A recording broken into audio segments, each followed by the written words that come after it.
विधानसभा चुनाव भी आने वाले हैं, तो आप समझ लो उसी का ये एक आगाज है युवा कांग्रेस की तरफ। 5 साल हो गए, फायदा ही फायदा दे रहे हो, इसीलिए तो हम आए। बाकी हम नाथद्वारा में तो क्लियर है, नाथद्वारा की जनता चाहती है एक सीपी जोशी साहब फिर से यहाँ के विधायक बने।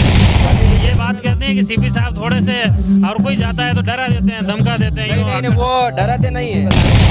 हमारे तो दावेदार है, एक सब है, सब कुछ एक ही है। और मेरे दिलवाड़ा पंचायत समिति में सीपी साहब ने जितना काम कराया ना, उतना तारीफ काबिल।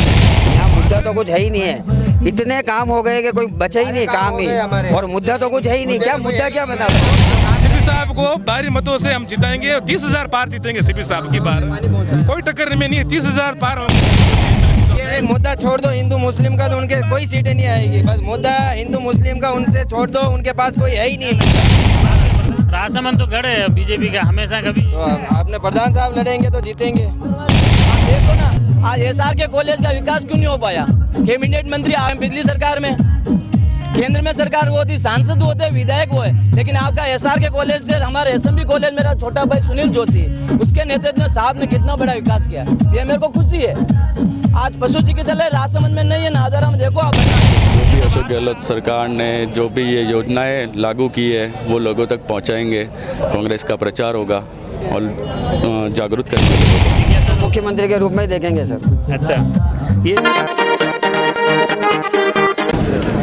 विधानसभा चुनाव होने वाले हैं और विधानसभा चुनाव को लेकर गांव ढाणी सब जगह चुनावी चर्चाएं हैं, चुनावी बातें हैं। और अभी मैं नाथद्वारा के त्रिनेत्र चौराहे पर खड़ा हूं। यहां पर बड़ी तादाद में युवा जो खड़े हैं, या मुख्य रूप से नाथद्वारा में एक युवा कांग्रेस की ओर से भव्य रैली निकाली जा रही है। नाथद्वारा के ऑडिटोरियम तक ये रैली निकलेगी। इसमें इस रैली को, इस सभा को राजस्थान के विधानसभा अध्यक्ष और नाथद्वारा के विधायक डॉक्टर सीपी जोशी भी संबोधित करेंगे। इस रैली के माध्यम से मुख्य रूप से गाँव ढाणी में चुनावी माहौल बनाने की तैयारी की जा रही है। इस कार्यक्रम में, इस रैली में नाथद्वारा के साथ ही राजसमंद और कुंभलगढ़ क्षेत्र से भी कुछ युवा शामिल हुए हैं। उन युवाओं से भी बातचीत करते हैं कि आखिर विधानसभा क्षेत्र में इस चुनाव को लेकर क्या माहौल है, क्या वाकई इसके कोई बदलाव होगा, इसके कोई संकेत देखने को मिल रहे हैं या नहीं हैं। और चुनाव को लेकर चौतरफा माहौल बन रहा है और रैली निकल रही है। क्या आज रैली के माध्यम से क्या प्रयास किया जा रहा है? आज यूथ कांग्रेस की तरफ से रैली है, जिसमें आगे से जो एक प्रोग्राम बना है पार्टी का कि पंचायत चलो, सरकार की जो जन कल्याणकारी योजनाएं हैं उनको जनता तक पहुंचाने का काम करेंगे। आज रैली के बाद वहाँ जो सभा होगी उसमें सभी जो कार्यकर्ता आए हुए हैं उनको पार्टी की तरफ से जो निर्देश है अपने सब नेता उनको बताएंगे कैसे गाँव में जाके लोगों को बताना है कांग्रेस पार्टी की, कांग्रेस सरकार की तरफ से क्या क्या विकास के कार्य हुए हैं और सरकार की जो योजनाएं हैं वो जनता को उसका फायदा कैसे मिल सके, उस संबंध को लेकर आज रैली है। और विधानसभा चुनाव भी आने वाले हैं, तो आप समझ लो उसी का ये एक आगाज है युवा कांग्रेस की तरफ से। बीजेपी की संकल्प यात्रा निकली, यूँ कह रहे हैं कि इस बार पूरा बदलाव होगा। अब यहाँ तो नाथद्वारा में बीजेपी का विधायक बनेगा, ये दावा कर रहे हैं बीजेपी वाले। नहीं, ऐसा कुछ नहीं। नाथद्वारा में तो क्लियर है, नाथद्वारा की जनता चाहती है एक सीपी जोशी साहब फिर से यहाँ के विधायक बने। बाकी बीजेपी में तो 8-10 कैंडिडेट अलग अलग घूम रहे हैं, सब जगह अलग अलग जाके बातें कर रहे हैं, उससे कोई मतलब नहीं है। इस क्षेत्र में सीपी साहब ने पिछले 5 साल जो विकास के कार्य किए हैं उसको देख के जनता वोट करेगी। नाथद्वारा में कोई बदलाव नहीं होगा, पूरे राजस्थान में भी बदलाव नहीं होगा। तो वापस गहलोत साहब बिल्कुल कांग्रेस सरकार बनेगी। ये देखो दावे मुख्य रूप से युवाओं के हैं। युवाओं से और भी बात करें, कहाँ से आए हो? रेल मंगरा से।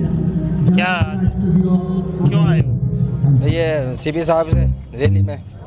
क्या फायदा, इस रैली का फायदा मिलेगा? फायदा तो 5 साल हो गए उनको देते 5 साल हो गए, फायदा ही फायदा दे रहे हो, इसीलिए तो हम आए। बाकी हम अब किसको फायदा? कांग्रेस को फायदा मिलेगा? कांग्रेस को ही फायदा मिलेगा। 5 साल हो गए उनको फायदा देते, इसीलिए हम यहाँ पे आए अभी। बाकी कौन रेल मंगरा से 40 किलोमीटर दूर यहाँ आता है। यहाँ तक अभी चुनावी माहौल है, चुनाव के हिसाब से। नहीं, ऐसा चुनाव नहीं, वो तो सादे दिन भी करो प्रोग्राम तो भी हम आ जाएंगे। सीपी साहब के लिए तो हम रात को भी फोन करो तो भी आ जाएंगे। ये बात कहते हैं कि सीपी साहब थोड़े से और कोई जाता है तो डरा देते हैं, धमका देते हैं। नहीं, वो डराते नहीं है, वो एकदम बिल्कुल सही आदमी है, डराते कोई नहीं है। आराम से जाके आप बात करो, कोई दिक्कत वाला काम नहीं है। हमें तो ऐसा कोई 5 साल में नहीं डराया उन्होंने। हम जाते हैं उनसे बात करते हैं, कभी नहीं डराया हमें। ये देखो युवाओं की बातें हैं, किस तरह से सीपी साहब से जोड़ने की बात कर रहे हैं। क्या लग रहा है इस बार नाथद्वारा का? एक तरफा है। इस बार बीजेपी वाले ने रैली निकाली है, वो कह रहे हैं कि एक तरफा परिवर्तन दिख रहा है। बीजेपी वाले हाँ, तो उनका तो परिवर्तन ही है ना, उन्होंने पहले ही निकाल दिया परिवर्तन। तो लंबी सूची है ना, परिवर्तन है इसलिए सब लंबी सूची बना रहे हैं। अच्छा, हमारे तो दावेदार है, एक सब एक है, सब कुछ एक ही है। तो क्या क्या इस बार क्या लग रहा है सीपी साहब को अगली बार किस रूप में देखेंगे? अब वो तो अब चुनाव होने के बाद पता चलेगा सर। फिर भी लोग क्षेत्रीय लोगों की जिज्ञासा तो मुख्यमंत्री के रूप में ही देखेंगे सर।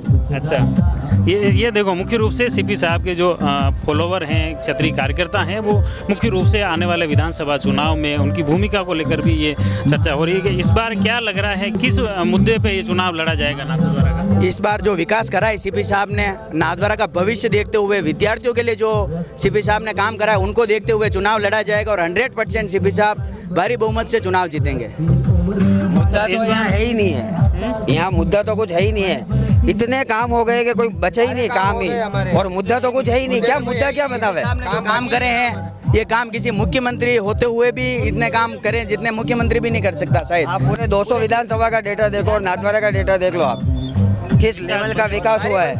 और सारी पंचायत, एक एक पंचायत, एक एक ढाणी, नगर पालिका, आप काम देख लो। तो इस बार क्या काम बोलेगा क्या लग रहा है अभी? एक तरफा ही है, तो आपको ही पता है। कोई नहीं है टक्कर में, कोई टक्कर नहीं है, आसपास साहब के सामने कोई टक्कर में नहीं है। और मेरे दिलवाड़ा पंचायत समिति में सीपी साहब ने जितना काम कराया ना, उतना तारीफ के काबिल है। 5 घर है वहाँ पे, पानी का कलेक्शन किसी ने दिया आज दिन तक? 5 घर है वहाँ पे, पानी का बाकी सबसे बड़ा मुद्दा पानी की समस्या थी। सबसे बड़ी समस्या को निवारण किया पानी का। पानी का यूँ बता रहे हैं कि जल जीवन मिशन केंद्र सरकार की योजना है, बीजेपी कोई नहीं है, तो फालतू बातें हैं। बीजेपी वाले लोगों को भोखला रहे हैं, सब जनता होशियार है कि किसी को, सब सीपी साहब का काम है। सीपी साहब ने विकास कराया और सीपी साहब को भारी मतों से हम जिताएंगे और 30,000 पार जीतेंगे सीपी साहब की बार। कोई टक्कर में नहीं है, 30,000 पार होंगे सीपी जोशी एमएलए चुनाव जीतेंगे। बीजेपी की परिवर्तन संकल्प यात्रा में तो वो कह रहे हैं कि अब एक तरफा रुक है, जनता का बदलाव का आ गया। इनमें इतनी गुटबाजी आपको पता चल रहा है। आमेर में देख लो, कोमलगढ़ में देख लो, आप खुद जान रहे हो। कुंभलगढ़ में कांग्रेस का भी दिख रहा है, कुंभलगढ़ में तो कांग्रेस में भी दिख रहा है। नहीं, कांग्रेस में कोई गुटबाजी नहीं है। कांग्रेस एक परिवार है, हम सब एक जाजम पे बैठ जाते हैं। हमारे ऐसे में कोई मन मुटाव नहीं है पार्टी में। हम सब एक जाजम में बैठ के जो निर्णय लेगा, जो कर लेके जाए। कुछ जगह जैसे परिवर्तन यात्रा में बीजेपी के बड़े लीडर बोल रहे हैं कि इस बार गहलोत सरकार रिपीट है। आपने भी देखा होगा इंटरव्यू, वो खुद मन से जान रहे हैं कि इस बार गहलोत साहब रिपीट है। गहलोत साहब का लाभ इस बार कांग्रेस की जो मीटिंगों में बार बार ये देखा जाता है कि बीजेपी वाले के गहलोत सरकार की योजनाओं को अपनी बता रहे हैं। ये क्या बात? ये तो बताते ही ना, हमेशा ही बताते हैं योजना हमारी और बताएंगे वो। और 5 साल में सारी योजना तो आपने देखी है, किस लेवल की योजना इस 5 साल में हुई है। इस बार ये लग रहा है जैसे अपने यहाँ पे भी पूरे भगवा में स्थिति दिख रही है इस बार। तो हम नाथद्वारा में ना भगवा चलेगा, कोई चलेगा, डायरेक्ट हाथ का पंजा चलेगा। डॉक्टर सीपी जोशी, भगवा झंडा तो हमने तो ये स्थिति क्यों आती है? वो तो बीजेपी हो, कांग्रेस, सब में हिंदू मुस्लिम दोनों पार्टियों में है। हाँ, तो उनके नहीं क्या, उनके बीजेपी में नहीं है। मैं वही तो कह रहा हूँ, फिर ऐसे हालत क्यों ये बातें? वो भगवान के नाम पे वोट लेते हैं, उनका वो मुद्दा अब तो कांग्रेस भी विकास के नाम पे वोट ले रहे हैं। तो भगवा किसी का थोड़ी है, भगवा तो भगवान का है, राम भगवान का भगवा तो भगवा किसी एक एक पार्टी का सिंबल नहीं है भगवा, सभी धर्म का है भगवा, सनातन धर्म का है। हम भी मान रहे, हम थोड़ी भी मान रहे सनातन धर्म नहीं। पहले ये ऐसा मुद्दा क्यों बना कि हिंदू तो केवल बीजेपी और कांग्रेस नहीं बताया है। उनके पास कोई मुद्दा ही नहीं है, मुद्दा नहीं है उनके पास। 5 साल में कोई मुद्दा ही नहीं बचा है, तो क्या मुद्दा बना है? ये मुद्दा छोड़ दो हिंदू मुस्लिम का, तो उनके कोई सीटें नहीं आएगी। बस मुद्दा हिंदू मुस्लिम का उनसे छोड़ दो, उनके पास कोई है ही नहीं मुद्दा। आपके प्रधान साहब तो बता रहे हैं राजसमंद में चुनाव लड़ रहे हैं। नहीं, रेल मंगरा आदित्य प्रताप सिंह जो चर्चा है कि राजसमंद में विधायक पार्टी, कांग्रेस पार्टी जहाँ से उनको टिकट देगी वहाँ से लड़ेंगे चुनाव। हाँ, अगर टिकट देगी तो लड़ेंगे। तो क्या लग रहा है फिर इस बार राजसमंद तो गढ़ है बीजेपी का हमेशा कभी, तो आपने प्रधान साहब लड़ेंगे तो जीतेंगे। और दूसरी विधानसभा और सरकार का क्या लग रहा है? सरकार की जो योजना है गहलोत साहब ने की, उसका फायदा जनता को मिल रहा है? आम आदमी को मिल रहा है साहब, आम आदमी को मिल रहा है। ऐसी कौन सी योजना नहीं है? हम भूल रहे हैं कि योजना कौन सी, इतनी योजना है उनकी सरकार की। आज मैं गाड़ी चलाता हूँ, मेरे को कोई टेंशन नहीं है। 10 लाख का मेरे बीमा कर रखा है उन्होंने, गहलोत सरकार ने। कहीं पे भी अगर मेरा कुछ भी हो जाता तो 10 लाख का बीमा दे रखा है, 25 लाख का जीवन जीवी बीमा दे रखा है। मेरे 2-2, 3-3 गायें हैं तो 20-20 हज़ार रुपए का उन्होंने बीमा कर रखा है, गायों तक का बीमा कर रखा है। और फ्रूट पैकेट मिल रहे हैं, एक आम आदमी को पूछो उनके घर में फ्रूट पैकेट मिल रहे हैं। पैकेट तो उसी को परिवर्तन किया उन्होंने, गेहूं हाँ, तो तेल हर आम आदमी को मिल रहा है वो। आज स्कीम तो पुरानी है। शक्कर, तेल, हर सब चीजें मिल रही हैं उनको। तो बहुत सारी योजनाएं हम भूल गए हैं। युवा की योजना कितनी है सरकार की, हमको याद करना पड़ता है। इतनी योजना चला दी उन्होंने, सब धरातल पे हर पंचायतों में चल रहा है। कोई दिक्कत वाला नहीं, कांग्रेस पार्टी जीतेगी अब के। सबसे बड़ी योजना तो ओल्ड पेंशन लागू की, ओपीएस, जो आज गवर्नमेंट कर्मचारी वसुंधरा बीजेपी सरकार थी उस टाइम बंद कर दी। आज किसी भी सरकारी कर्मचारी से आप पूछोगे जो ओल्ड पेंशन लागू की है तो उनके मन में कितनी खुशी है। तो 50% तो वोट सरकारी कर्मचारी करेंगे ही, क्योंकि सरकार ने जो योजना धरातल पे निकाली है तो वही है। और मैं तो ये कहना चाहता हूँ, पिछली टाइम केंद्र सरकार बीजेपी की थी, सांसद बीजेपी की थे, राजसमंद का विकास क्यों नहीं हुआ हुआ है? जबकि हमारे राजसमंद विधायक साहब अभी की पिछले बार एक ही बार में इतना विकास किया, कहने की जरूरत है, बीच मांगे सब कुछ दिया है। क्या नाम क्या है आपका? राकेश जोशी नाम है मेरा, देलोड़ा विधानसभा क्षेत्र से हूँ, नेगड़ा गांव मेरा। और नादर और सिविल साहब को एक तरफा जिता के भेजेंगे। और हम तो बिन मांगे दिया जाता है। हर स्कूल देख लो, आज middle school English medium school कर दी महात्मा गांधी के नाम से। और काम है ना सिविल साहब की, मेरे को सबसे अच्छी लगी है, जो काम है साहब कहेंगे और काम करके देंगे। आप जो किसी भी रात को हमने कॉल किया साहब को, साहब हमारा ये काम है, ये काम है, आधे घंटे या घंटे भर में काम हुआ है। कुछ लोग ये कहते हैं कि यार सीपी साहब के पास जाते हैं तो वो टरका देते हैं। नहीं, जो गलत काम लेकर जाएंगे साहब मना करेंगे, ताकि आप विकास के नाम से बोलेंगे सर मेरे को ये चीज चाहिए, ये काम कराना, करेंगे वो। और हमने बिन मांगे वैसे दिया नाजारा जनता को, कहने की जरूरत ही नहीं है। आज देख लो नाजारा में क्या कहने है, जिला अस्पताल, जिला नर्सिंग कॉलेज। ये बड़े सीपी साहब बड़े नेता है, तो क्या जनता से जुड़ाव उनका बना रहना? जुड़ा है, कार्यकर्ताओं से हो, जनता से है।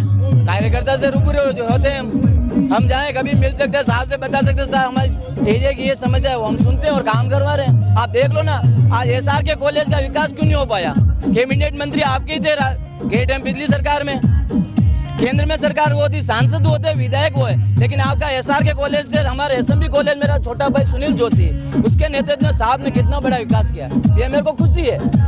आज पशु चिकित्सालय राजसमंद में नहीं है, नादरा में देखो आप बना है। वो ये तो बार बार आरोप लगता है कि राजसमंद की जो भी कार्यालय होते सीपी साहब ले आते हैं। आपकी थी, करवा सकते थे आप। मेरी कौन सी, हमारे जयवर्धन की सरकार, पिछली जो सरकार थी बीजेपी की थी, वो भी करवा सकती थी। जिला अस्पताल आप देख लो, जिला नर्सिंग कॉलेज देख लो आप।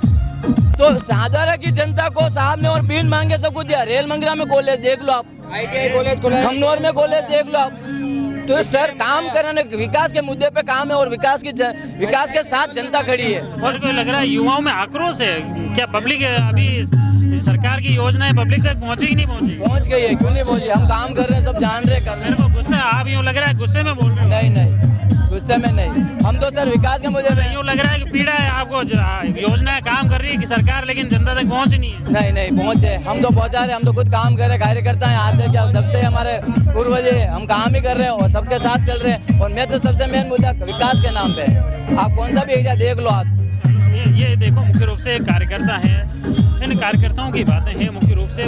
क्या नाम है? विक्रम सिंह, कहाँ रहते हो? बड़गांव विधानसभा कुंभलगढ़। आज नाथद्वारा में कैसे आए? सर ये सीपी साहब से मिलने और ये रैली में। ये रैली भी क्या चुनावी रैली है या कैसे क्या? बिल्कुल, ये शुरुआत है, यहाँ से शुरुआत हो रही है नाथद्वारा से।